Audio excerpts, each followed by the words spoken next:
No ponto mais alto do planeta, onde o ar se torna rarefeito e o silêncio pesa como a rocha, ergue-se uma muralha de montanhas eternas.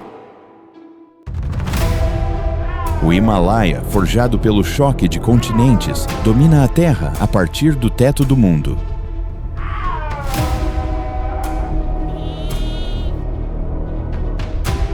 Aqui, o gelo não é apenas paisagem, é lei.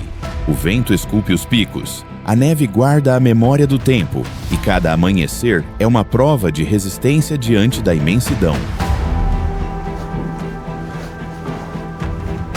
Entre penhascos impossíveis e vales suspensos, a vida persiste. O leopardo das neves move-se como uma sombra sagrada. O Bharal desafia a gravidade nas encostas e o Yaqui avança com calma ancestral pelos passos gelados.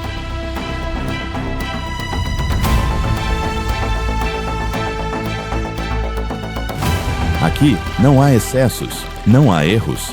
Cada criatura é o resultado de uma adaptação perfeita à altitude, ao frio e à escassez. Sobreviver no Himalaia não é lutar, é compreender a montanha.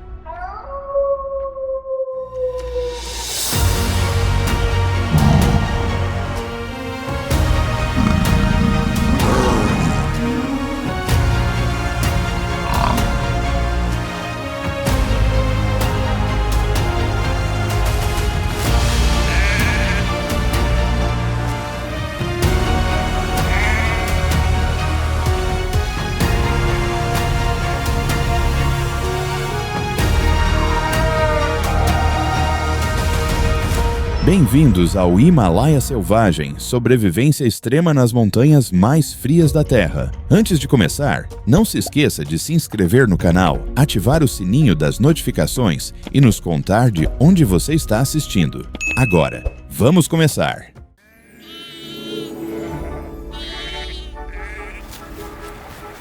Localizado no meio da acidentada cordilheira do Himalaia, na fronteira entre a China e o Nepal, com uma altitude de 8.848 metros, o Monte Everest ergue-se como a montanha mais alta do planeta.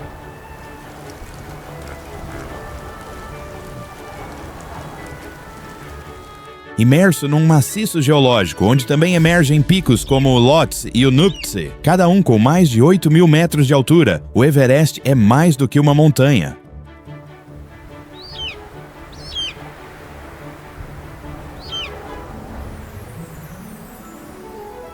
Representa todo um ecossistema onde a fauna e a vegetação se adaptaram às mais inclementes condições de vida, um testemunho da biodiversidade nas alturas.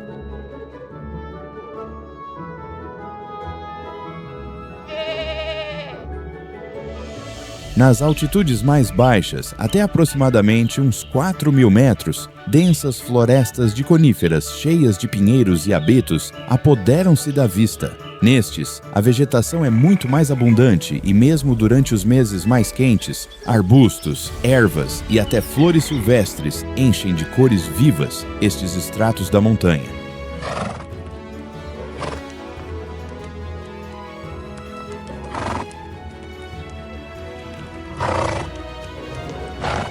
Ascendendo uns quantos milhares de metros, as árvores se extinguem e aparecem escassos pastos, musgos e líquenes aderidos às rochas. Para lá dos 6.000 metros, a vegetação torna-se quase inexistente e, salvo uns poucos líquenes, nenhuma forma de vida vegetal consegue prosperar.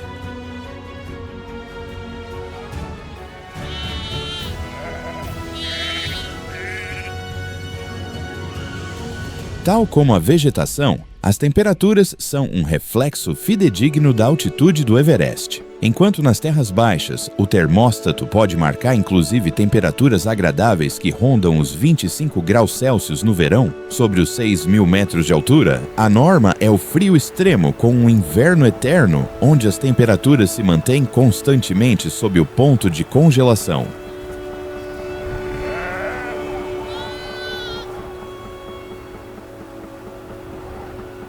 O cume, sem dúvidas um dos lugares mais hostis do planeta, é castigado com um frio que chega até aos ossos, onde as temperaturas de até menos 60 graus Celsius são o dia a dia.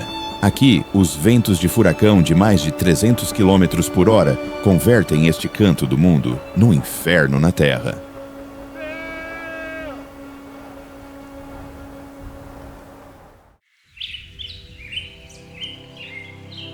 Embora o cume do Everest, a mais de 8 km de altura, seja um lugar inerte, onde nenhuma forma de vida macroscópica poderia progredir, a uns 4.000 metros do ponto mais alto do mundo, a história é completamente diferente.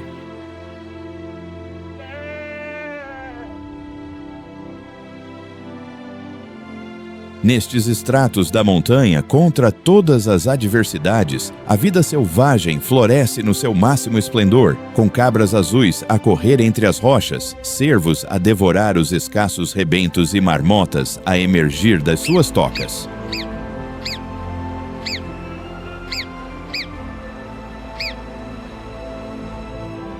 No entanto, em menos de um segundo, toda esta cena de pacifismo e sobrevivência extrema é corrompida por um ato cru e grotesco de selvageria.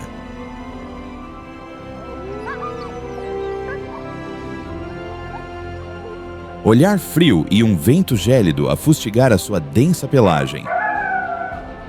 A voz de um uivo estrondoso, o alfa reúne o bando para uma inexpugnável caçada. De imediato, seguindo a ordem do líder, a matilha reúne-se.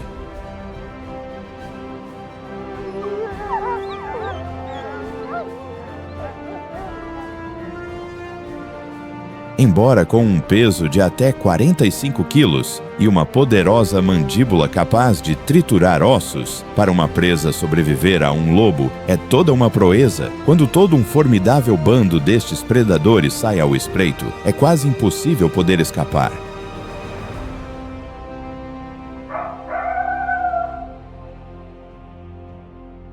Nem sequer as baixas temperaturas do Everest são capazes de limitar toda a hostilidade e a selvageria mostrada por estes predadores quando seus estômagos rugem de fome.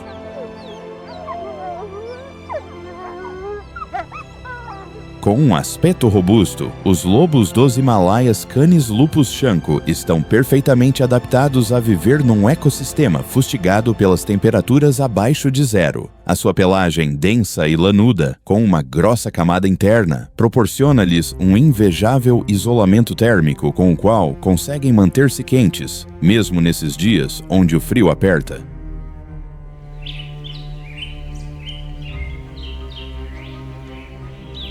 A sua cara, relativamente grande em comparação com o seu corpo, tem um focinho alongado e umas orelhas triangulares eretas e bem cobertas de pelo que garantem a sobrevivência frente à hipotermia. Umas patas fortes e musculosas com almofadas bem acolchoadas são ideais para caminhar sobre terrenos nevados e rochosos, como precisamente abundam no seu vasto lar no Monte Everest.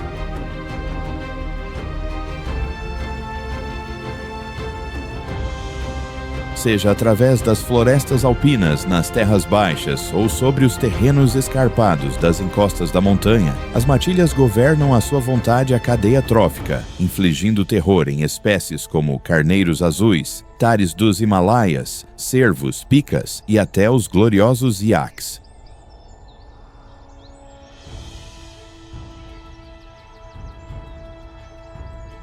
O menor vestígio de uma pegada ou o sigiloso aroma de um rasto é mais do que suficiente para que o alfa dê a voz de comando, envolvendo a matilha numa nova caçada. Graças ao seu muito avançado olfato, estes astutos canídeos podem sentir até o mais tímido rasto de ungulado até a vários quilômetros de distância.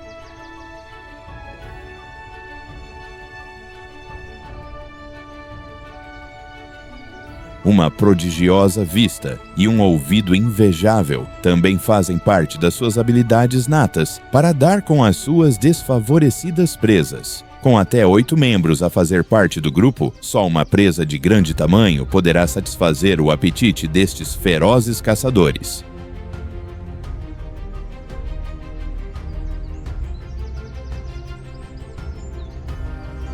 Num habitat tão hostil como o Everest, os lobos preferem sempre limitar os seus esforços a caçadas copiosas em vez de capturar presas de pequeno tamanho que não aportarão quantidades consideráveis de carne.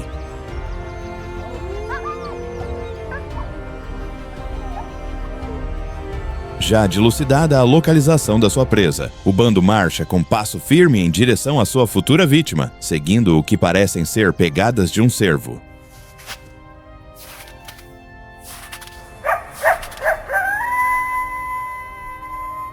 Através de uivos, movimentos de cabeça e posturas corporais, o alfa elabora uma muito complexa estratégia de caça, que limita ao mínimo as possibilidades de sobrevivência da sua presa. Já com a sua vítima no horizonte, os lobos apoiam-se no seu inigualável sigilo para se aproximarem com a maior cautela do cervídeo.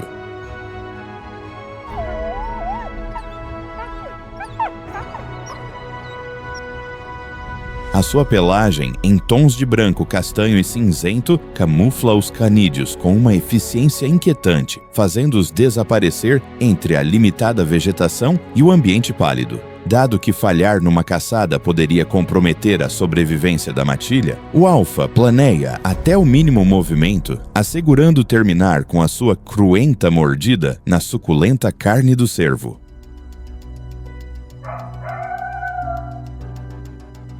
Com cada lobo envolvido na caçada, o alfa dá a voz de início e, rompendo o seu sigilo, lança-se contra o ungulado. Embora o cervo empreenda uma rápida fuga através das encostas, a estratégia destes carnívoros não se baseia num ataque surpresa, mas sim numa prolongada corrida de resistência em que cada membro da matilha participa ativamente, limitando as possibilidades de escape da presa.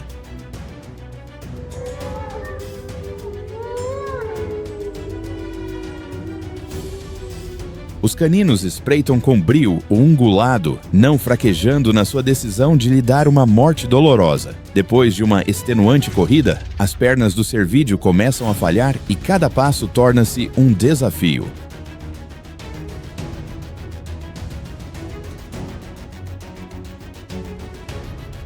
Entre as exigências do terreno e o ter todo um bando faminto de carnívoros atrás de si, ocorre o inevitável. E presa do pânico, o ungulado cede, ficando encurralado pela matilha, que não tarda em dar-lhe uma honrosa e ao mesmo tempo dolorosa morte ao mamífero, empregando a sua potente mordida.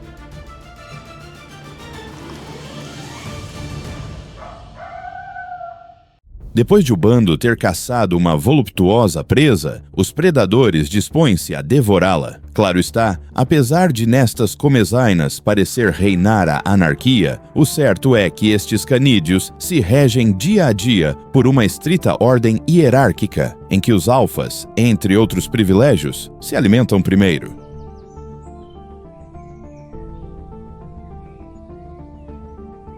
Depois de terem devorado quase na sua totalidade a presa, não deixando mais do que uns poucos ossos, agora com o estômago cheio, a matilha procura um lugar acolhedor onde descansar, já que no seu habitat, as tempestades de neve com fortes ventanias e temperaturas gélidas são algo cotidiano.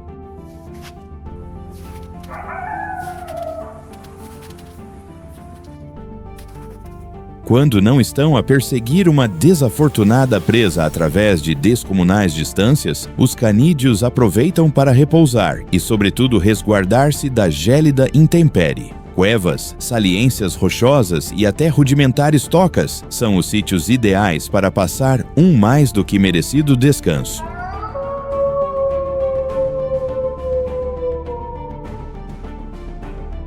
Durante este tempo de relativa descontração, longe da tensão das caçadas, os lobos costumam reforçar as suas relações sociais mediante interações como jogos, simulando lutas e puxando objetos. Os canídeos criam um ambiente de harmonia no grupo que garante a união do bando.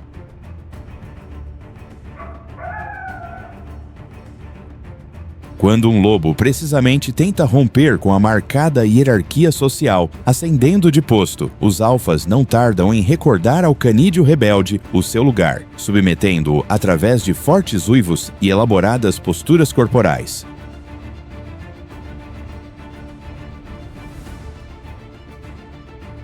Apesar de que cada canídeo é uma formidável besta, o segredo para a sobrevivência destes predadores está na sua vida em bando. habitar em numerosas e bem coordenadas matilhas. É o que torna possível que possam capturar presas copiosas que os superam em muito em tamanho, um modelo de cooperação ditado pela necessidade do habitat.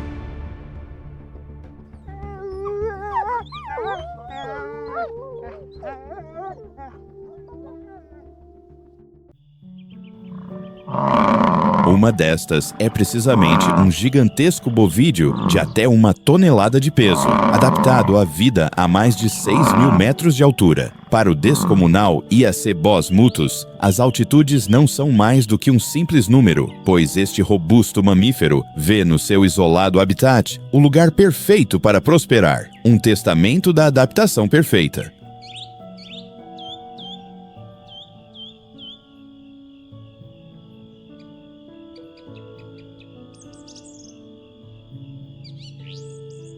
Com uma pelagem exorbitantemente longa, o IAC tem talvez o melhor agasalho natural de toda a montanha para sobreviver às temperaturas abaixo de zero.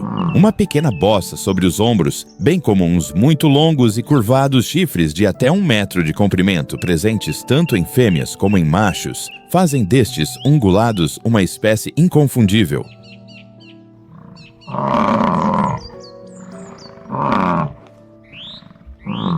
Essas mesmas encostas rochosas e zonas nevadas que poderiam ser consideradas por outras espécies selvagens como lugares estéreis para a vida, são vistos como um habitat acolhedor por este hábil sobrevivente.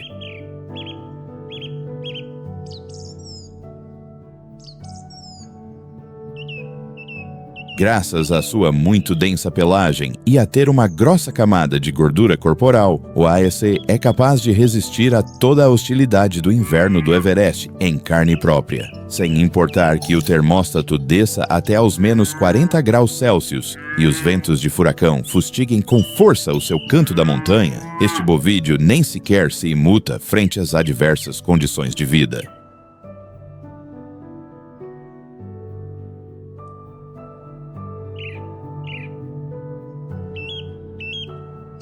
Assim como está adaptado ao clima extremo, enquanto para outras espécies silvestres achar alimento nestes terrenos íngremes é todo um desafio, o IAC encontra todo um festim nestes solos escarpados. Sendo um herbívoro especializado no consumo de vegetação de alta montanha, ervas alpinas, musgos, arbustos anões e juncos estão dentro da sua muito pouco nutritiva dieta. A baixa qualidade da sua alimentação, somada ao seu descomunal tamanho, faz com que o IAC deva passar até 12 horas por dia a pastar.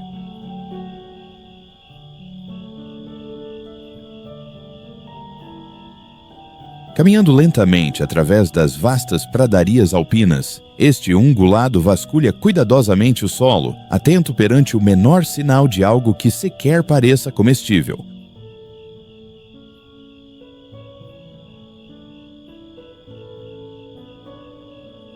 Para dar com as suas limitadas fontes de alimento, o cornudo emprega o seu muito sensível olfato, com o qual pode sentir até a mínima erva, ainda a várias centenas de metros.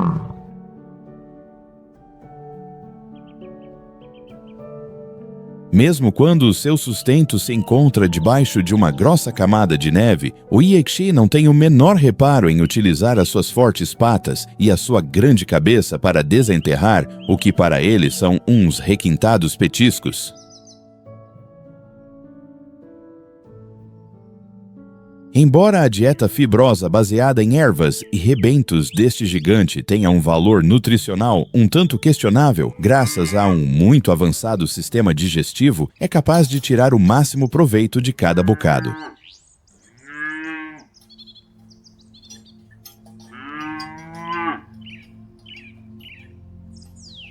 Como bom ruminante, após os seus longos passeios a pastar, o herbívoro passa horas a mastigar novamente o alimento parcialmente digerido, algo que garante que nem até o menor nutriente se desperdice.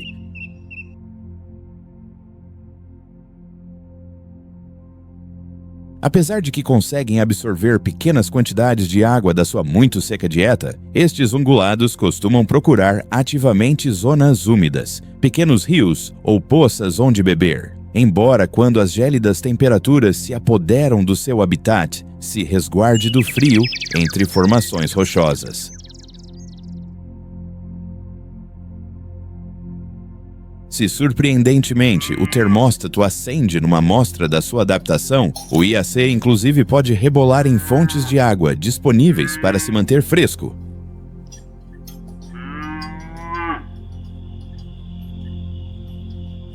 Já que a sua procura de alimento não é especialmente diminuta, após tempo a pastorear numa zona, em geral os recursos rapidamente começam a escassear, perante o que o herbívoro deve procurar novos horizontes, deixando de lado a sua aparência atemorizante e que poderia dar a intuir um comportamento territorial.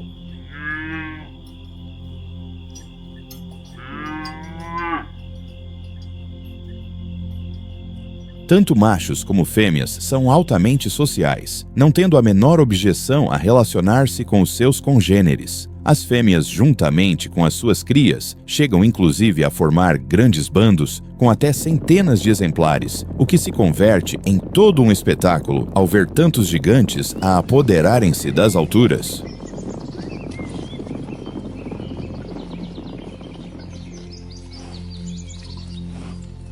Por sua vez, os machos são um tanto mais flexíveis no seu comportamento gregário, podendo viver em completa solidão, assim como habitar em pequenos grupos de solteiros. Estes grupos, frequentemente formados fora da época de acasalamento, são de vital importância para quando precisamente se inicia a época de acasalamento, momento em que os grandes garanhões competirão pelo acesso às fêmeas.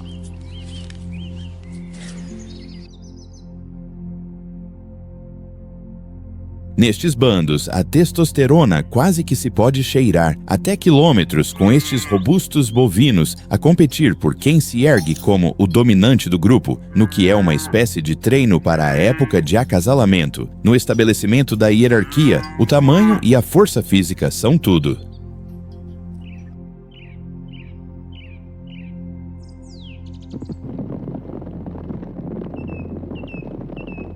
Frequentemente, o IAC maior e mais musculoso é quem ostenta o domínio do grupo. Claro está, esta autoridade é posta à prova bastante seguido. Os machos mais velhos e experientes também costumam ter um posto privilegiado no grupo produto, tanto da sua corpulência, assim como da sua reputação em combates.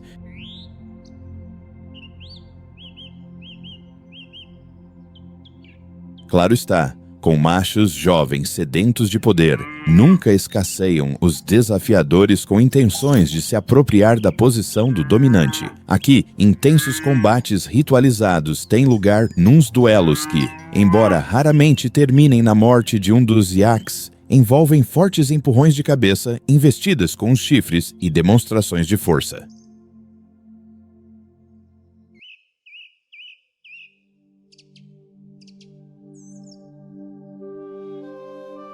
O duelo frequentemente termina quando um dos machos, presa do cansaço, decide ceder perante o seu oponente, aceitando a sua derrota com um comportamento de submissão. Embora muitos ungulados optem por uma vida em completa solidão, viver nestes grupos traz consigo convenientes vantagens quanto à proteção contra predadores, manutenção do calor e, como não, preparação para a época de acasalamento.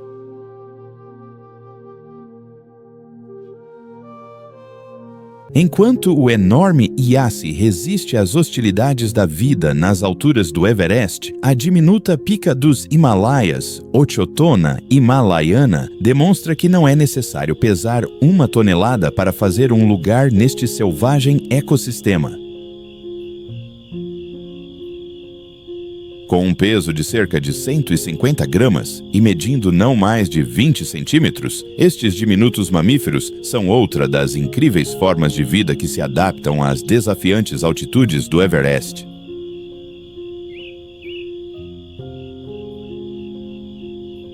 Habitante em zonas rochosas, perto de florestas de coníferas, as compactas picas não só sobrevivem, como são dessas fascinantes espécies silvestres que inclusive chegam a prosperar, apesar das hostis condições climáticas.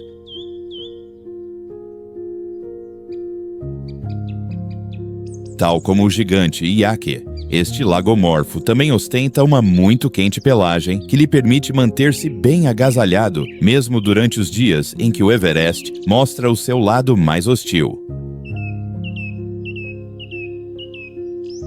Ao contrário dos seus parentes, os coelhos, as picas, têm orelhas pequenas e arredondadas que limitam as perdas de calor. As suas patas, apesar de serem surpreendentemente fortes e com uma invejável tração ideal para os terrenos rochosos, são bastante pequenas, encaixando na perfeição com as suas reduzidas dimensões corporais.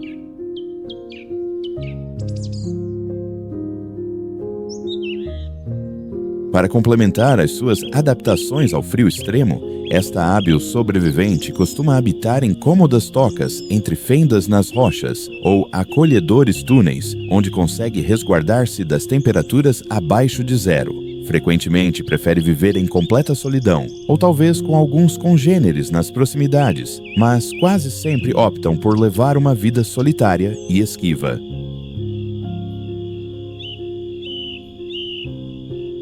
Enquanto que durante as noites geladas se encolhe dentro do seu rudimentar refúgio, no dia é o momento de pôr mãos à obra saindo da toca a procurar alimento. Já que não hiberna, a pequena pica não pode simplesmente sumir num profundo sono quando o seu habitat se tinge de branco, chegando a requerer alimento durante todo o ano.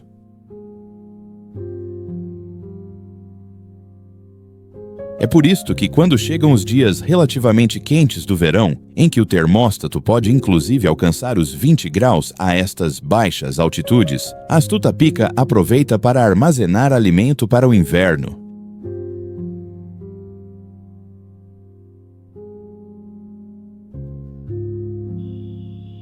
Embora durante esta estação mais quente o Everest não chegue a mostrar-se como um habitat generoso, nem muito menos esbanjador de alimento, vasculhando incansavelmente o solo, chega a encontrar ervas alpinas, juncos, musgos, líquenes e, quando há alguma sorte, até flores silvestres.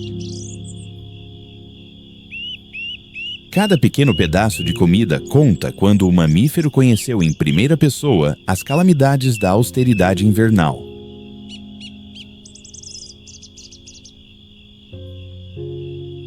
Graças ao seu amplo conhecimento do território, este diminuto peludo é capaz de otimizar o seu tempo de forrageamento, assim como, utilizando os seus potentes incisivos, pode cortar até a mais fina erva sem nenhum esforço.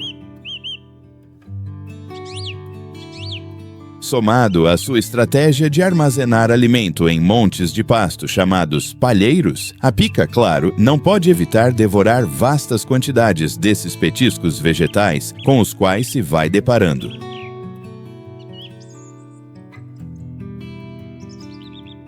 Ter uma alta ingestão permite-lhe armazenar uma reserva significativa de gordura, algo que poderia chegar a salvar-lhe a vida quando o alimento brilhe pela sua ausência.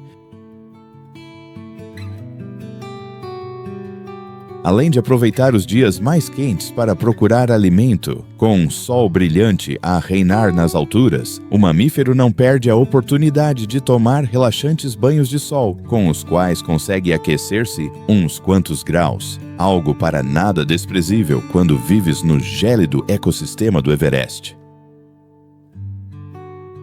Claro está, a pica não pode dar-se ao luxo de relaxar por completo, pois nunca se sabe quando um voraz predador se encontra à espreita querendo fazê-la sua presa. Embora os seus não mais de 200 gramas de carne não representem um aporte substancial de alimento, neste hostil ecossistema, nenhuma presa é desprezada.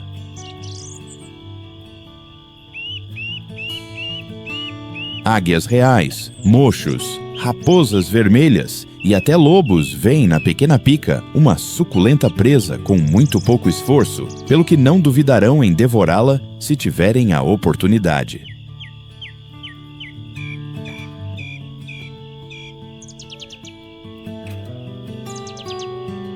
Para escapar das garras da morte representadas numa feroz ave de rapina ou num esfomeado canídeo, a pica mantém-se sempre atenta ao seu perímetro, cuidando até do mínimo movimento que possa parecer suspeito.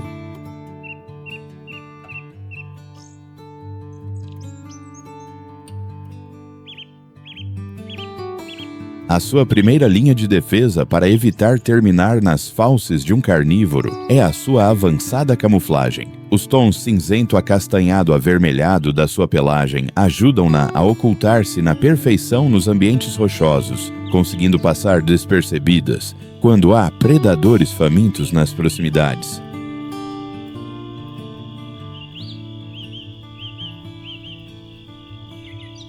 Claro está, ao ver-se diretamente ameaçada por um falcão, ou talvez uma raposa, empregando as suas musculosas patas, a pica não pensará duas vezes e iniciará uma rápida fuga, com destino à segurança da sua toca.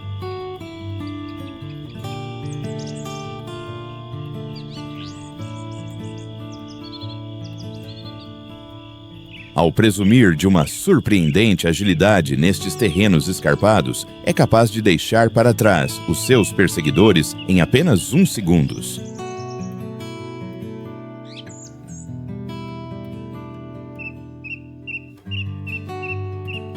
Frequentemente, ao mesmo tempo que uma pica descobre um voraz predador à espreita nas proximidades, de imediato emite um característico assobio que tem como objetivo avisar da ameaça a picas vizinhas.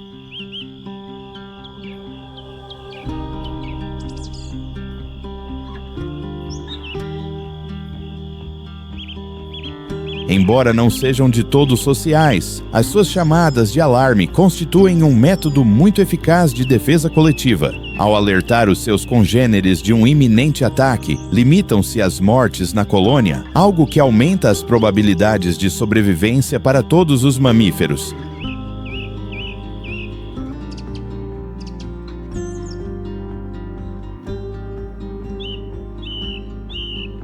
Assim mesmo, ao escutar este particular chilreio, o predador sabe que perdeu o fator surpresa, pelo que muitas vezes decide renunciar ao seu ataque.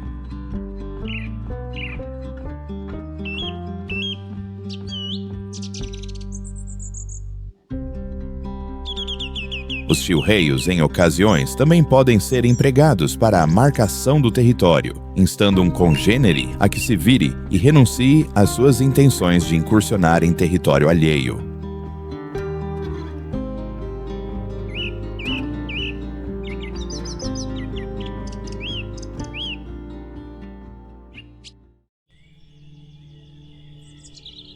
Assim como a diminuta pica resiste aos embates do clima nas zonas rochosas da montanha, uns quantos milhares de metros mais perto da base, nas encostas cobertas de florestas temperadas de coníferas, um tranquilo mamífero move-se entre a espessa vegetação, devorando um requintado caule de bambu. O panda vermelho Ailurus fulgens aparece em cena como uma dessas espantosas criaturas que consegue, desafiando as probabilidades, sobreviver a um habitat tão inclemente. Com uma pelagem espessa de cor castanho avermelhada brilhante, o panda vermelho tem pouco a ver com o urso preto e branco asiático.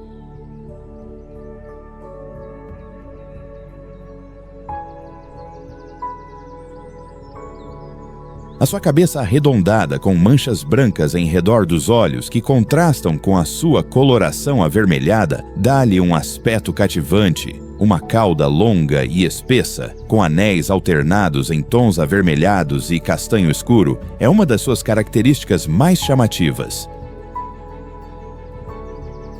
Além da sua frondosa pelagem, este mamífero costuma utilizar a sua cauda como cachecol, agasalhando-se com esta quando as temperaturas apertam.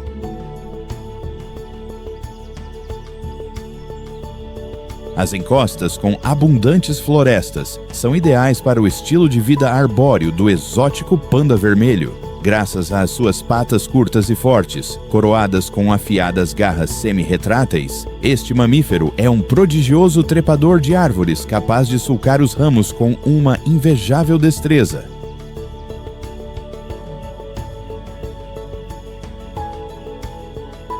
Para manter o equilíbrio durante as suas acrobacias sobre as árvores, a sua longa cauda cumpre uma excelente função de contrapeso. O seu comportamento arborícola permite-lhe manter-se fora do radar da maioria dos predadores que regem a vida dentro deste habitat. Dado que um pequeno e pacifista mamífero de não mais de 6 quilos não inflige muito temor, o panda vermelho deve apoiar-se no seu sigilo para iludir os múltiplos carnívoros que o veem como uma simples presa.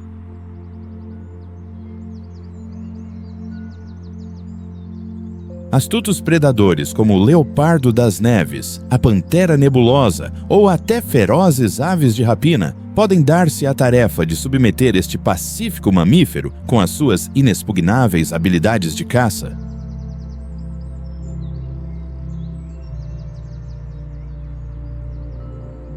Para iludir estes perpetradores de selvagens matanças, o panda opta por deixar toda a sua sobrevivência nas mãos do seu avançado sigilo. Embora a sua pelagem avermelhada pareça pôr-lhe um alvo para os predadores, o certo é que esta se camufla com os troncos cobertos de musgo e líquenes que abundam no seu habitat, com o que consegue o disfarce perfeito frente aos mais hostis predadores. Mantendo-se imóvel e enrolado sobre o seu próprio corpo, o panda vermelho consegue passar completamente despercebido, estando fora do radar dos carnívoros que literalmente matariam por um pedaço da sua carne. Embora a primeira intenção, a sua postura frente ao espreitar de sanguinários predadores, sempre será manter-se oculto. Quando se vê encurralado, este mamífero é capaz de deixar todo o seu temperamento pacifista de lado e mostrar-se agressivo num intento desesperado por salvar a sua vida.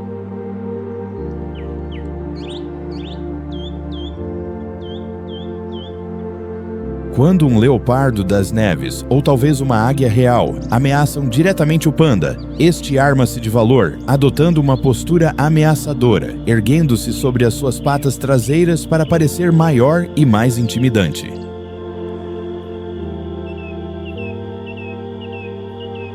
Embora esta possa parecer uma medida de todo desesperada, em ocasiões pode chegar a lançar surpreendentes resultados, conseguindo dissuadir os predadores de atacar.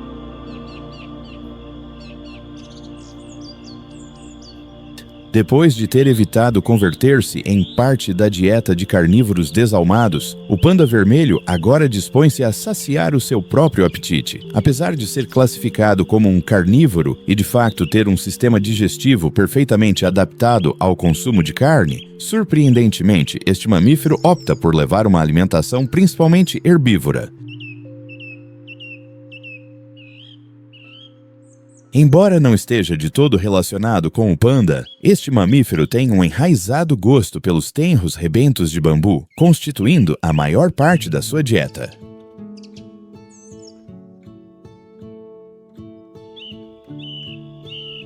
Embora a digestão destes ramos e folhas possa ser um tanto laboriosa, a falta de concorrência por este alimento garante-lhe ter uma fonte quase infinita de sustento, sem importar o quão fustigado pela austeridade se encontre o seu habitat. Claro, quando o seu lar nas encostas do Everest se mostra anormalmente dadivoso, com frutas, bagas e bolotas a brotar por todo o lado, este adaptável sobrevivente não duvida em devorar tão apetecíveis petiscos. Quando alimentos tão variados como raízes, ovos, insetos e até pequenos vertebrados estão disponíveis, o panda vermelho mostra a sua natureza omnívora, incorporando-os imediatamente à sua dieta. A sua capacidade de adaptar a sua dieta às oscilantes fontes de alimento do seu habitat é uma das chaves para a sua sobrevivência.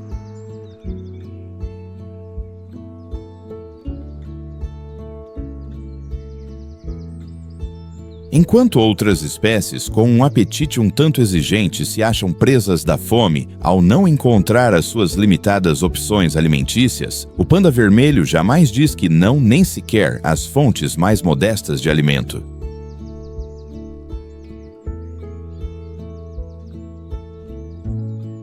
Apesar de que quando consegue dar com alimento nutritivo como frutas ou insetos, consegue saciar o seu apetite mais facilmente. Ao consumir a sua comida principal, os tenros rebentos de bambu, o panda vermelho chega a forragear por até 13 horas por dia.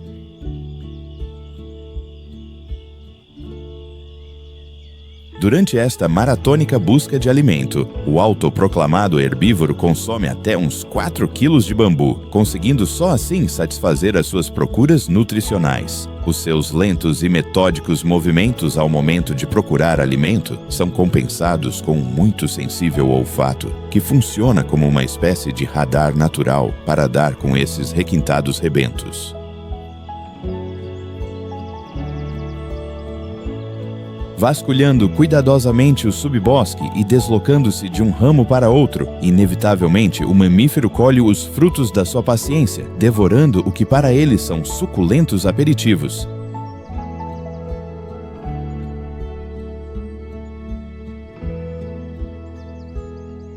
Graças a contar com um falso polegar, o panda é capaz de manipular à sua vontade os ramos que consegue, centrando a sua mordida nas zonas mais nutritivas dos rebentos.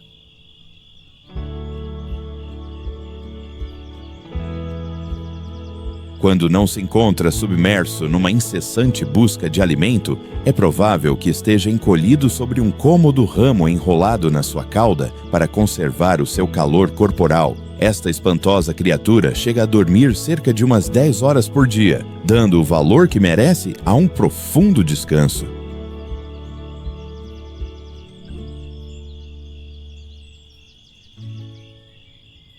Outra das tarefas que costuma ocupar a sua não muito agitada rotina é a de pentear e lamber a sua chamativa pelagem. Isto, além de servir de ócio, protege o seu manto de parasitas e elimina restos de vegetação.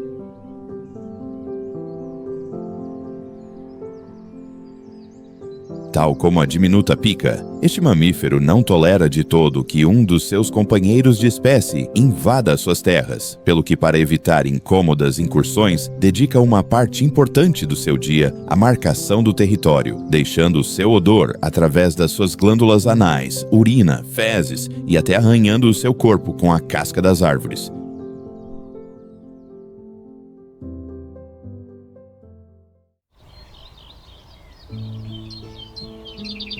Ao tempo que nas frondosas florestas das encostas, o panda vermelho enche de cor este vasto ecossistema, nas zonas rochosas, em que os terrenos escarpados se erguem até onde alcança a vista. Um pálido predador esconde-se no meio do acidentado relevo. Num habitat onde um profundo silêncio se apodera do ecossistema, o sigiloso leopardo das neves Panthera se aparece como um fantasma, sendo uma criatura tão majestosa e, ao mesmo tempo, um inescrupuloso assassino, capaz de desviver a tudo o que se atravesse no seu caminho.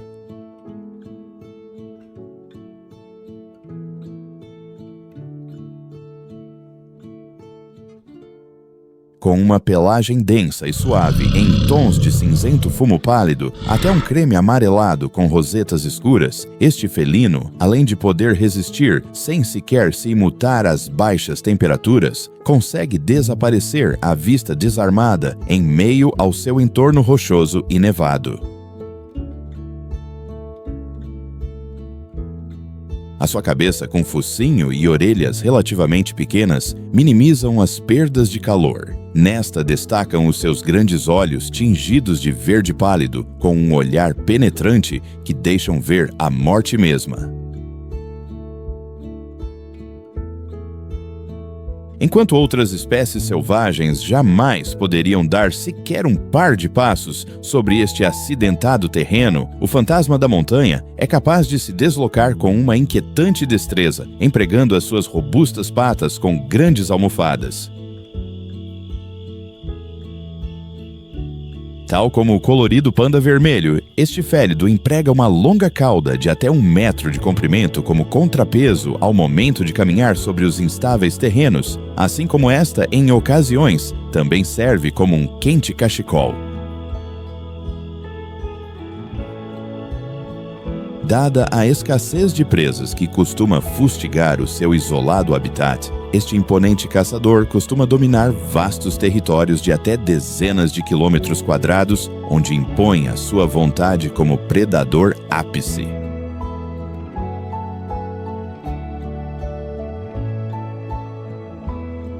Depois de vários dias de inanição, ao dar com uma presa, o leopardo sabe bem que fracassar numa caçada poderia literalmente custar-lhe a vida. Pelo que, tendo uma cabra azul do Himalaia varal, a sua presa favorita, frente aos seus olhos, planeia até o último movimento da sua arremetida com tal de ter sucesso.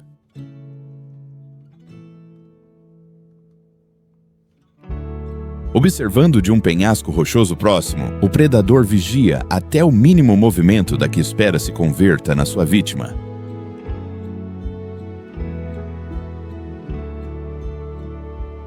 Utilizando a sua camuflada pelagem, o felino permanece oculto até que está o suficientemente perto da presa.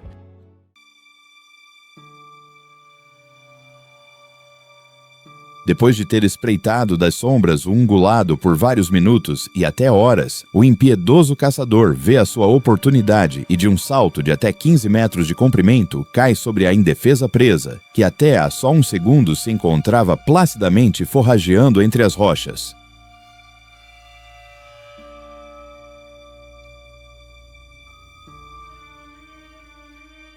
Perante tão inexpugnável ataque, as probabilidades de sobrevivência da presa são, por assim dizer, reduzidas. Em geral, o felino não prolonga as suas caçadas e, depois de apenas uns segundos, põe final à matança com uma potente mordida direto à nuca ou à garganta, asfixiando-a ou fraturando-lhe o pescoço, já que frequentemente com cerca de uns 5 quilos de carne consegue saciar o seu apetite.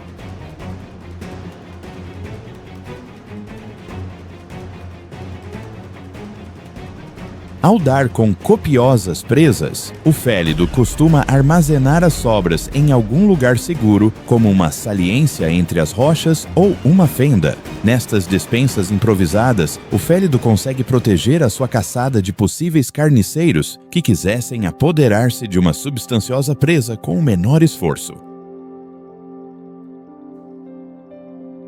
Depois de ter comido até se fartar da suculenta carne de uma cabra azul, o felino pode passar até 4 dias para voltar a alimentar-se. Mas ao ser um todo-poderoso predador ápice, o leopardo das neves não limita a sua ferocidade a estes carneiros.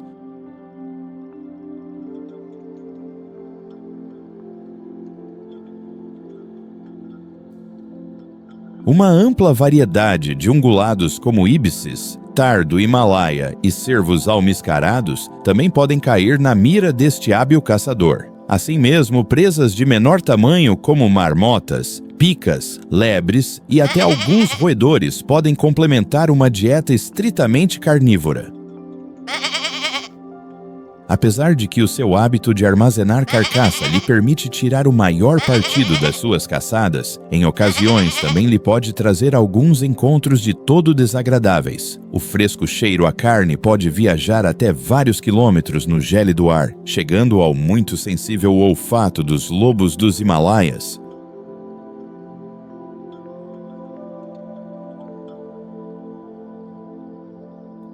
Ao tão pronto sentir o que para eles é um requintado aroma, os canídeos empreenderão uma marcha direta aos domínios do felino. Embora contra um canídeo, o leopardo das neves possa conseguir impor-se graças a um corpo mais robusto e umas afiadas garras capazes de propinar sanguinários arranhões. Frente a todo um bando, o félido não pode fazer mais do que tentar fugir, preservando a sua vida.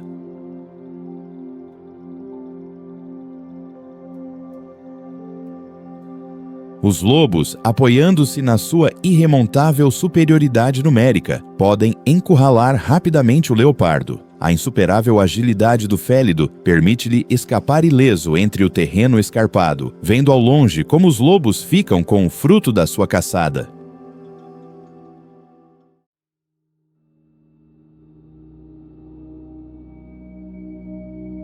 Outra dessas desafortunadas visitas que pode receber o leopardo das neves é precisamente a incursão de um dos seus companheiros de espécie. Com um temperamento altamente territorial, o felino não tolera o menor encontro com um dos seus congêneres, pelo que costuma delimitar e patrulhar as fronteiras dos seus domínios com o objetivo de evitar invasores. Por meio da marcação com urina e fezes, assim como arranhões em árvores e rochas, o félido deixa claros sinais de advertência nos limites das suas terras, como uma clara medida de dissuasão para forasteiros.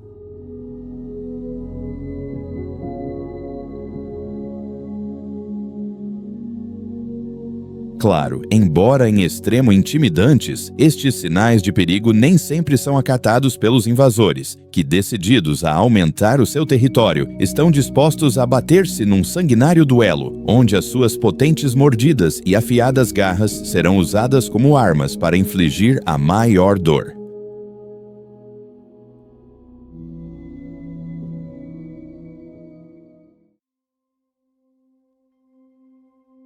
Enquanto estes esbranquiçados felinos se batem num duelo pela propriedade das encostas rochosas do Everest, de volta às florestas temperadas de folha larga e coníferas, uma robusta besta preta aparece entre a densa vegetação.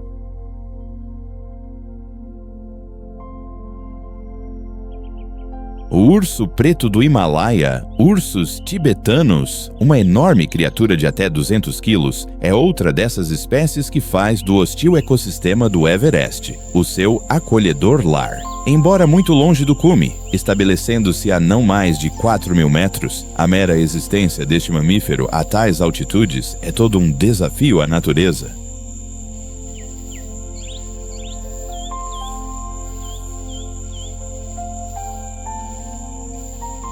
A sua pelagem preta, muito densa e lanuda, é ideal para se manter agasalhado num ambiente onde as temperaturas abaixo de zero são o dia a dia. No seu peito, este gigante ostenta uma característica marca em forma de V de cor branca cremosa que o faz destacar.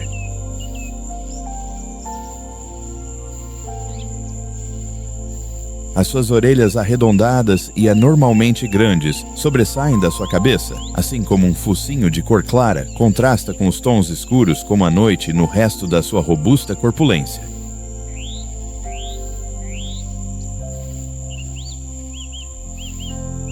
Salvo na época de reprodução, o urso preto costuma passar os seus dias na floresta em completa solidão, sem mais companhia do que as frondosas árvores que enchem esta zona da montanha.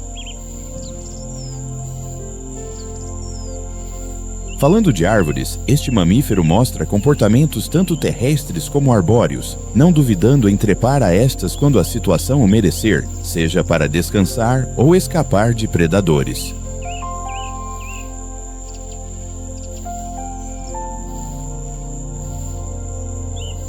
Graças a umas longas garras de até 5 centímetros e umas patas musculosas, não há árvore em toda esta vasta floresta que resista às habilidades como escalador do mamífero. Assim mesmo, estas versáteis ferramentas que leva como garras permitem-lhe escavar no solo com uma impressionante habilidade, conseguindo encontrar todo tipo de iguarias em forma de raízes, bulbos e até frescos insetos. Mas a dieta do gigantesco urso preto do Himalaia não está nem perto de se restringir a estes petiscos. Frutas, bagas, bolotas, folhas tenras, mel, roedores, aves e até cervos almiscarados podem de um momento para o outro ser devorados por este glutão. O urso preto é o perfeito exemplo de uma espécie omnívora, simplesmente devorando qualquer coisa que se atravesse no seu caminho sem questionar sequer o que é.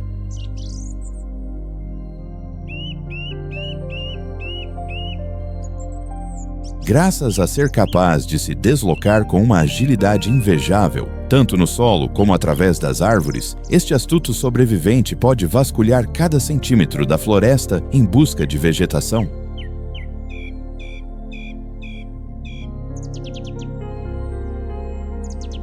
Nos seus passeios pela floresta, revolve o solo, levanta rochas e até arranca cascas, tratando de achar insetos, frutas ou tudo aquilo que possa saciar o seu estômago. Durante este tempo de forrageamento, o seu agudo sentido do olfato desempenha um papel crucial, sentindo até o mais subtil dos aromas.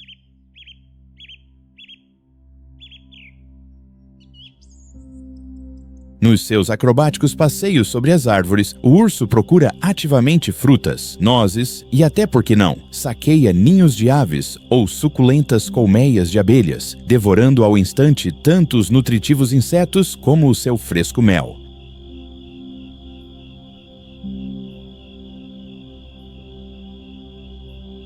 Quando o seu habitat atravessa as épocas mais quentes do ano, o mamífero aproveita para saciar ao máximo o seu apetite, chegando a consumir até uns 15 quilos de alimento ao dia entre insetos, frutas, carne e tudo o que encontre no seu caminho.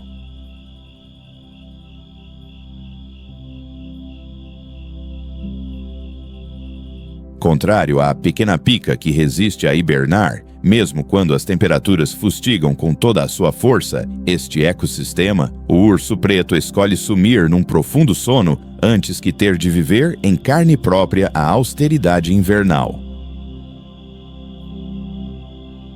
Por isto, durante os dias do verão, dedica-se quase de forma exclusiva a formar uma reserva corporal de gordura suficientemente robusta como para atravessar os angustiantes meses de inanição.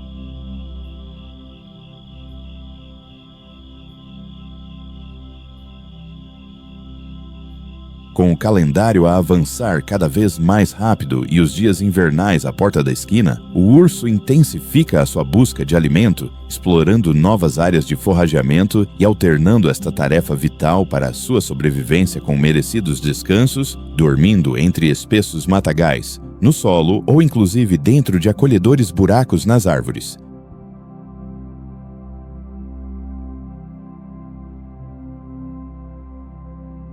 Embora, antes da estação quente, o urso preto costume ver-se desnutrido, depois de ter sobrevivido a um cru inverno, após vários meses a desfrutar de uma abundância sem precedentes, este gigante aumentou umas quantas dezenas de quilogramas.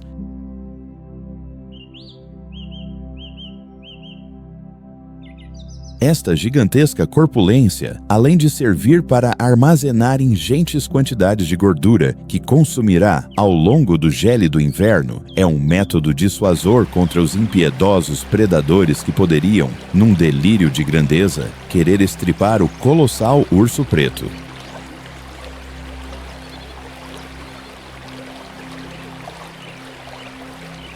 Embora os ursos possam ver-se ameaçados por caçadores como bandos de lobos e solitários leopardos das neves, considerando o seu copioso tamanho, os adultos não costumam ser incomodados por estes predadores, preferindo evitar qualquer confrontação antes de iniciar um combate em que poderiam levar pelo menos um par de potentes feridas.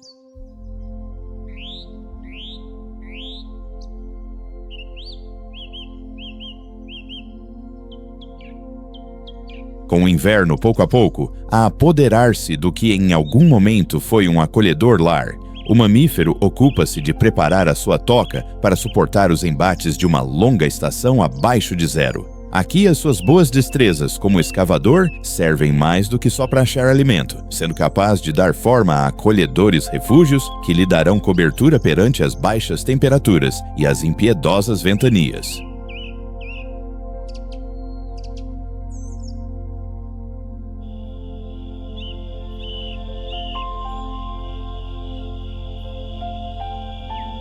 Assim como pode encarregar-se pessoalmente de erigir a sua toca desde zero, em ocasiões o mamífero opta por preferir fissuras rochosas, buracos nas árvores e até cavernas naturais, onde se resguarda dos embates do clima.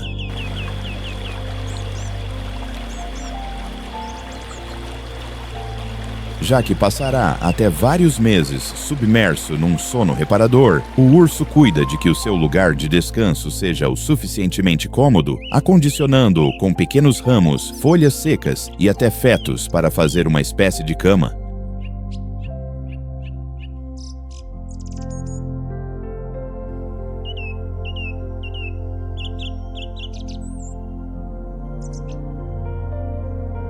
Parte das reformas necessárias para suportar a crueza invernal também está em reduzir o tamanho da entrada para a toca, empregando neve ou barro para isolar-se o mais possível do exterior. Uma vez abrigado no seu cômodo refúgio, o urso preto pouco a pouco diminui o seu metabolismo até cair num profundo sono do qual despertará até meses depois, quando o inverno começar a cambalear e a primavera abrir caminho.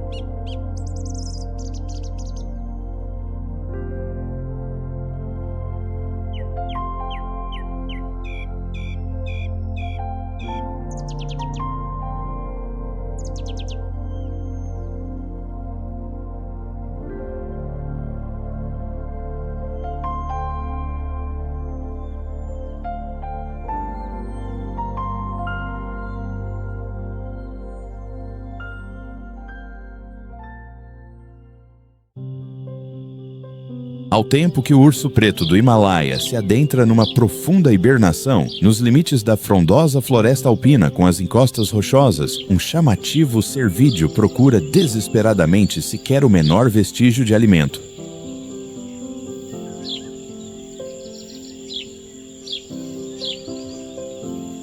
Com um peso de até 18 quilos e um comprimento de cerca de 1 metro, o cervo almiscarado Moschus spp ergue-se como um desses ungulados que valentemente sobrevive frente às exigentes condições de vida no Everest. O cervo almiscarado diferencia-se dos chamados cervos verdadeiros ao fazer parte da família dos Mostidae, algo facilmente notável na sua distintiva aparência.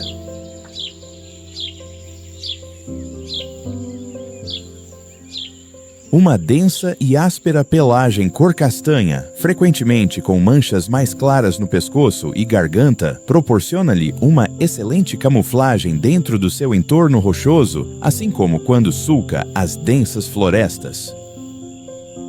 As suas patas traseiras, notavelmente mais longas e musculosas que as dianteiras, dão-lhe um aspecto corcunda, assim como o dotam de uma inigualável agilidade para transitar através de terrenos rochosos, seja saltando ou trepando sobre superfícies íngremes.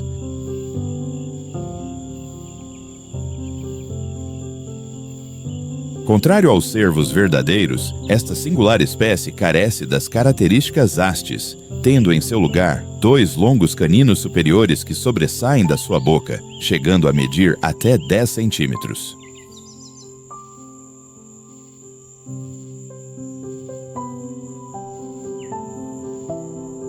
Os seus longos caninos cumprem precisamente a função que exercem as hastes em espécies como alces e caribus, ou seja, servir de armas quando o direito a copular com uma fêmea fértil está em jogo.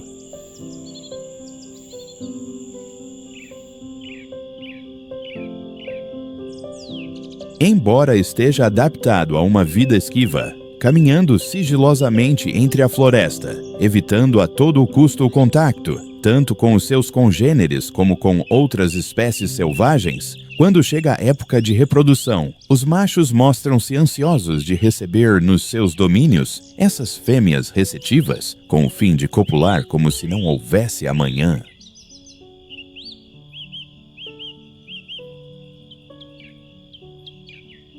Enquanto que a maioria das espécies selvagens vêem no cru inverno uma época hostil, onde em vez de viver, só podem sobreviver, os cervos almiscarados encontram o momento perfeito do ano para aumentar a família, dando início à época de acasalamento.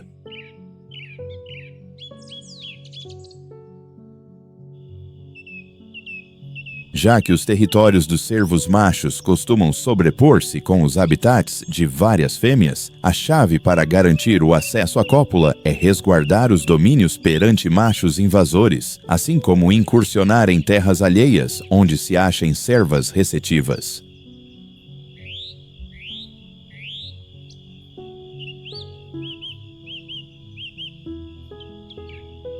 Ao tão pronto um macho residente deteta a invasão do seu território, dirige-se rapidamente às suas fronteiras, onde fará frente ao intruso. Prévio ao combate físico, num intento de evitar os atos de violência, os cervos adotam posturas intimidantes, erguendo-se para parecer maior, assim como caminhando lentamente perto do seu rival, olhando-o cuidadosamente.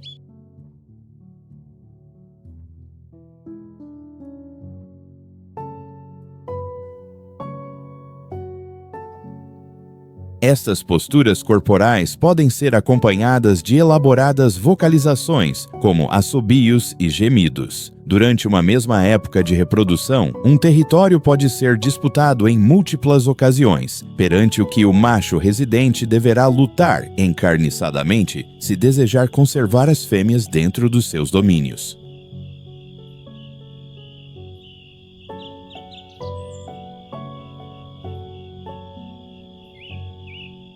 Conforme os dias passam, as fêmeas pouco a pouco vão entrando no cio, perante o que serão estas quem decidirão com que macho desejam copular. Em geral, a qualidade e o tamanho do território, assim como a fortaleza física do cervo, influirá em grande medida na eleição da fértil fêmea, que será receptiva durante um período muito curto de tempo.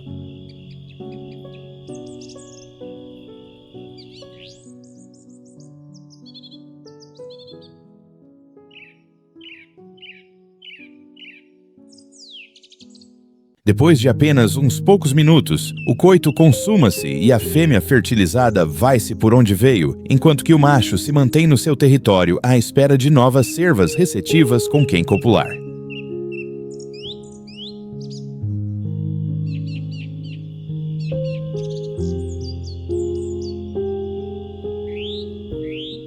Numa mesma época de reprodução, um mesmo cervo pode chegar a acasalar com até dezenas de fêmeas, estendendo a sua linhagem a torto e a direito. Não será até depois de cerca de uns 6 meses que se consumará o milagre da vida, e um pequeno cervato abrirá os seus olhos, vendo pela primeira vez o Ust'y Everest. Mas para isso ainda falta muito.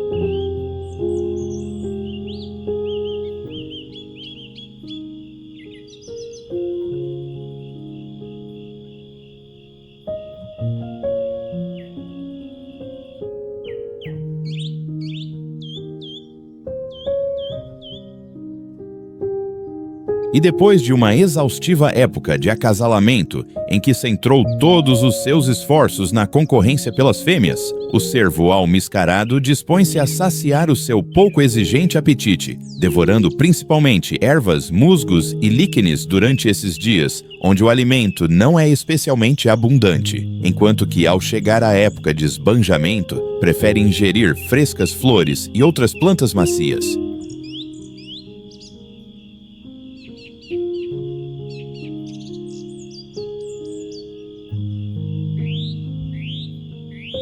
Enquanto os machos se dedicam a recuperar todo o peso perdido durante a época de acasalamento, a vida para as cervas não costuma ser tão simples, pois levam sobre os seus ombros a carga de cuidar dos vitelos da brama passada, ensinando-lhes a achar alimento, assim como a ocultar-se dos predadores.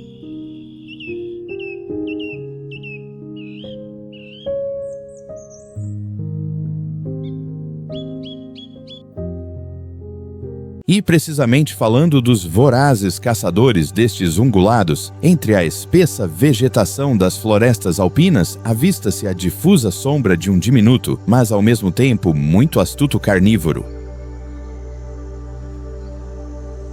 Embora com os seus não mais de 14 quilos e cerca de 90 centímetros de comprimento, a raposa vermelha Vulpes vulpes não representa a menor ameaça para os cervos almiscarados adultos. As pequenas crias não correm com a mesma sorte, sendo uma das presas prediletas destes escorregadios caçadores.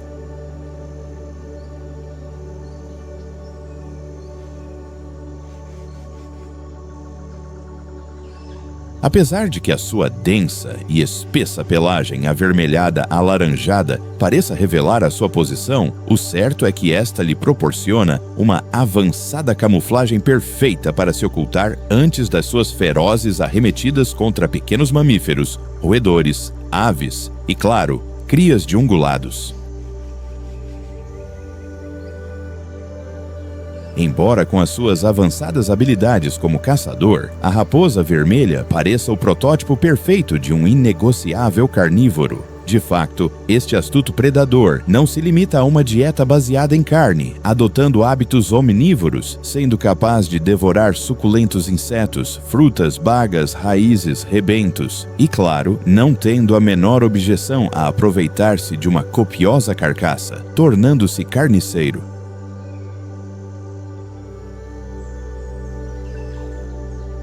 Como bom predador oportunista, este canídeo alimenta-se praticamente do que quer que encontre no seu caminho. Graças a uns muito agudos sentidos da vista e do olfato, pode dar facilmente com a localização de lebres, ratos, insetos, frutas frescas ou tenras raízes.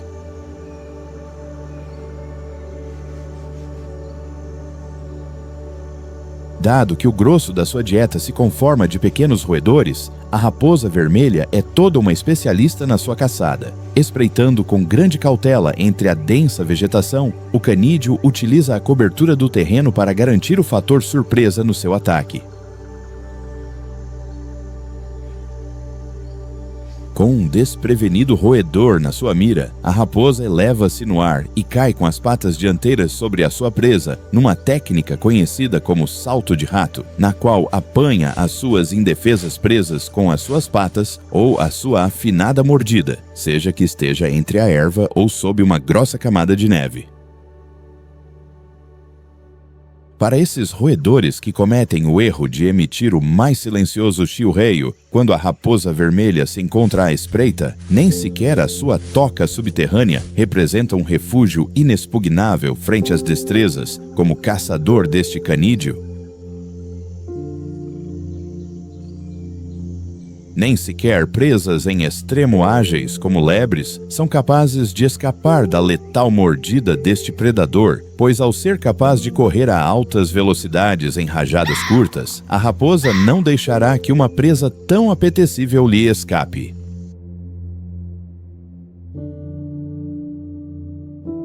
Mas nem tudo na vida da raposa vermelha é caçar e infligir temor a dezenas de espécies selvagens. Com o estômago cheio, este inteligente canídeo pode levar as coisas com alguma calma, passando grande parte do seu dia a descansar em cômodas guaridas ou até entre espessos matagais.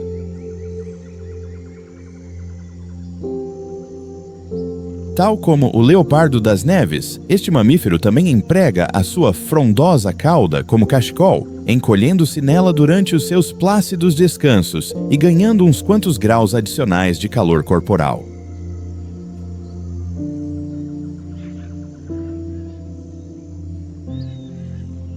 Falando do feroz fantasma da montanha, deixando de lado todos os atos de selvageria que a raposa vermelha chega a perpetrar sobre pequenos mamíferos e diminutos roedores, ao ser um mesopredador, em ocasiões deve presenciar como a cadeia alimentar se volta contra si. E aqui é quando precisamente entram em cena cruentos predadores como o leopardo das neves, ursos pretos, lobos dos Himalaias e até aves de rapina. Claro, para que estes carnívoros consigam pôr as suas garras e temíveis mordidas sobre o canídeo, primeiro deverão encontrá-lo.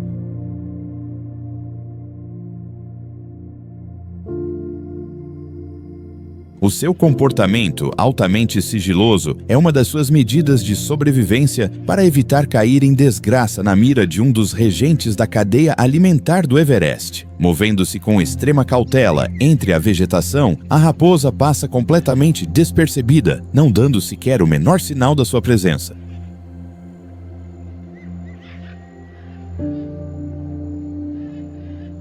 Em vez disto, ao ver-se diretamente ameaçado, apoiando-se na sua invejável agilidade, empreenderá uma rápida fuga através da floresta, correndo até 50 km por hora, longe das garras dos seus perseguidores.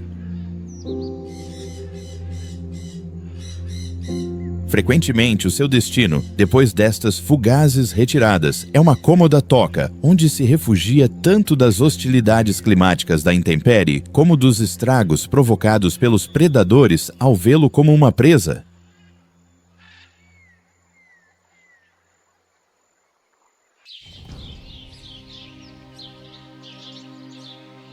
com a engenhosa raposa vermelha refugiada na sua acolhedora toca nos estratos mais baixos da montanha, ascendendo até aos 7.000 metros de altitude. Uma majestosa ave de rapina está mais do que acostumada a ver tudo das alturas.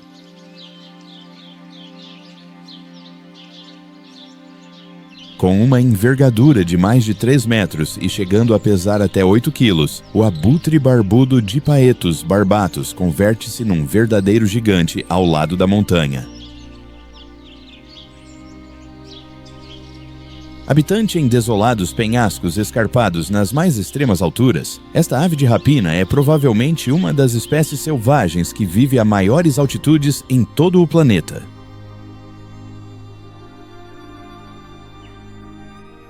A sua plumagem chamativa, em tons de cinzento escuro e preto azulado em dorso e asas, e uma parte inferior tingida em gradientes de creme a laranja intenso, faz com que esta ave se destaque entre um horizonte onde não se vêem mais do que áridas rochas em vários quilômetros.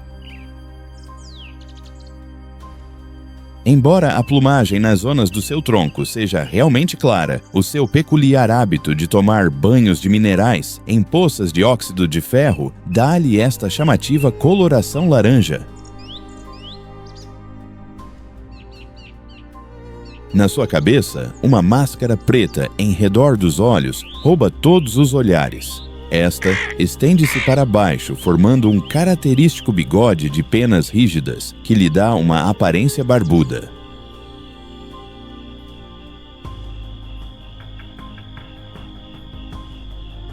O seu singular comportamento de viver a milhares de metros de altura justifica-se nuns muito particulares hábitos alimentícios. E é que não é por nada que esta majestosa ave é chamada abutre barbudo.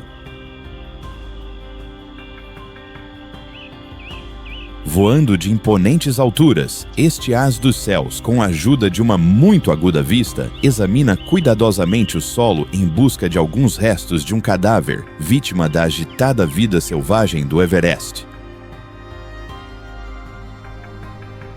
Embora em ocasiões não seja necessário que voe mais do que umas centenas de metros para dar com uma potencial presa, durante os dias de austeridade, a ave chega a sulcar vários quilômetros, para o que, numa mostra da sua astúcia, se deixa levar pelas potentes correntes de vento, o que evita um gasto desnecessário de energia.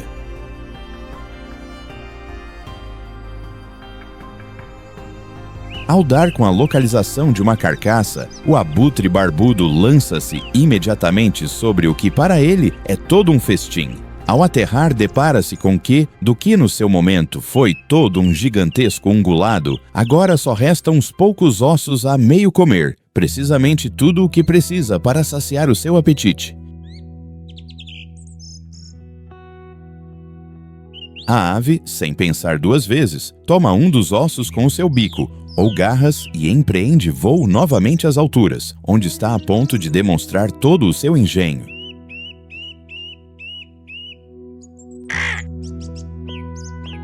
Ascendendo a uns 50 metros de altura, o abutre barbudo, fazendo honra ao seu nome, deixa cair a peça óssea que levava consigo e em apenas uns segundos, ao cair sobre rochas afiadas ou pedregais, esta parte-se em vários pedaços diminutos. De imediato, apenas uns segundos depois, a ave aterra no lugar da colisão, onde engole os pedaços de osso inteiros,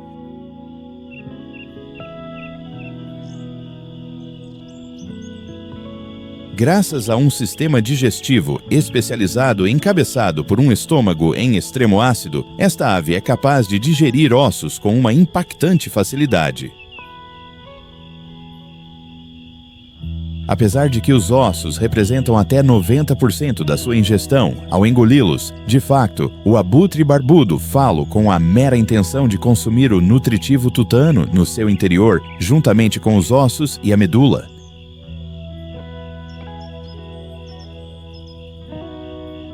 Dentro destes, a ave costuma ingerir fragmentos de carne e ligamentos aderidos, assim como em ocasiões pele e lã dos cadáveres. Ao dar com os restos substanciosos de carcaça, este dono das alturas chega a repetir este processo inumeráveis vezes, até que consegue saciar o seu descomunal apetite. Numa mesma sessão, o abutre barbudo pode ingerir até 1 quilo de alimento. Em ocasiões, quando os restos do cadáver contêm ossos de menor tamanho, o também conhecido como abutre barbudo salta o passo de levar a sua comida às alturas e engole os ossos sem necessidade de triturá-los. Depois de ter desfrutado de devorar uma de todo não ligeira comida, o abutre regressa ao seu lar nas alturas, onde passa um tempo considerável a descansar sobre saliências rochosas e penhascos.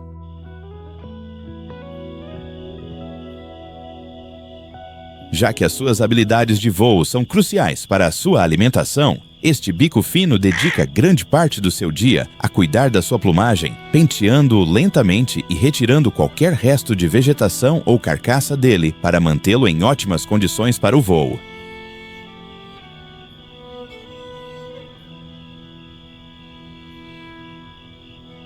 O seu hábito de esfregar-se em solo e poças ricos em óxidos de ferro, além disso, também poderia aportar convenientes benefícios para o cuidado da sua plumagem, chegando a eliminar parasitas e mantendo a saúde das penas.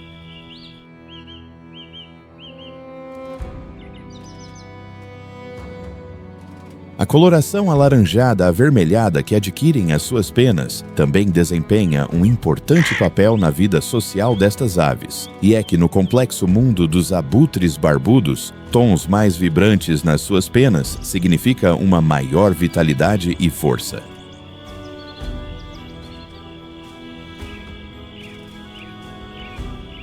Características associadas às aves mais experientes e longevas. Os tons brilhantes na plumagem também são considerados um sinal de boa saúde e genética entre as fêmeas, pelo que também representam uma peculiar forma de garantir o acesso à cópula.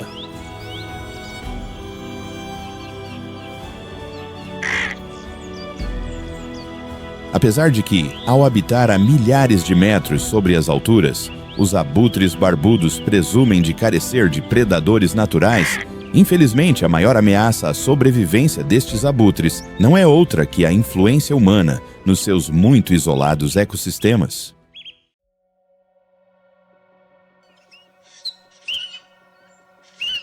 A utilização de iscos envenenados por criadores locais está a causar graves estragos nas populações de abutres barbudos, que por acidente caem nestas armadilhas, sendo vítimas de uma morte dolorosa.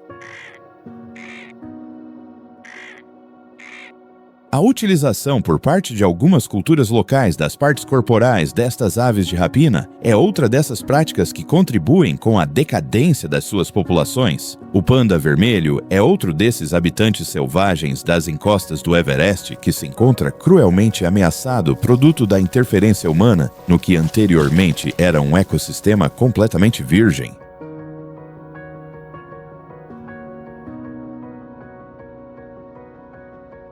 A perda do seu habitat, devido ao auge da desflorestação, está pouco a pouco a arrasar as florestas nas terras baixas deste ecossistema de altura. Embora a prática da desflorestação em grande escala não seja permitida no Everest, a ascensão do turismo faz com que cada vez se precise construir mais infraestruturas, assim como se requeira de mais recursos como lenha.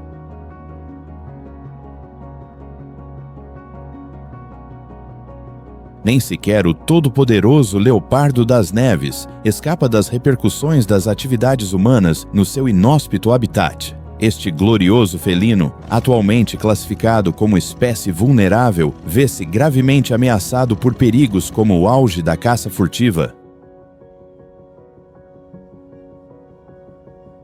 Com o objetivo de vender a sua pele e ossos no mercado negro, impiedosos caçadores furtivos dão-se à tarefa de espreitar este félido, chegando a acabar com a sua vida num ato de selvageria em toda a regra. Para o gigantesco iaque selvagem, a história é mais do mesmo. A ameaça da sua hibridação com o iaque doméstico, assim como a caça ilegal e a concorrência pelo pasto com o gado doméstico, faz da sobrevivência para este ungulado todo um desafio.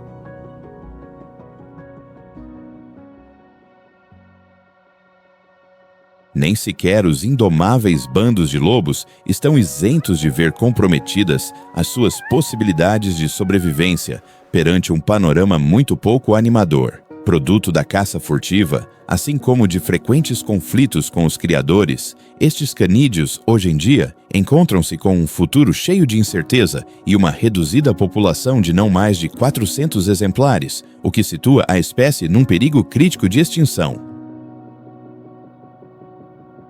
Mas nem tudo está perdido. Na atualidade, estão a ser levados a cabo programas orientados para a preservação destes canídeos, centrados na reprodução em cativeiro, assim como na proteção legal da espécie. Apesar de que os desafios podem ser muitos, é um importante primeiro passo num longo caminho para conseguir salvar estas majestosas criaturas da extinção.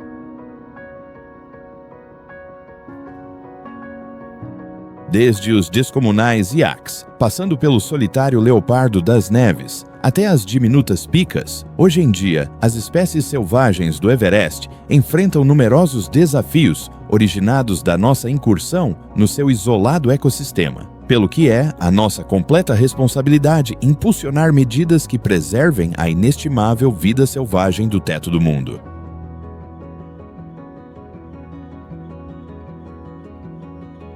Ficaste impactado com os relatos das criaturas silvestres do Monte Everest? Então, deixa-nos o teu like, assim como não te esqueças de comentar qual foi a tua espécie preferida.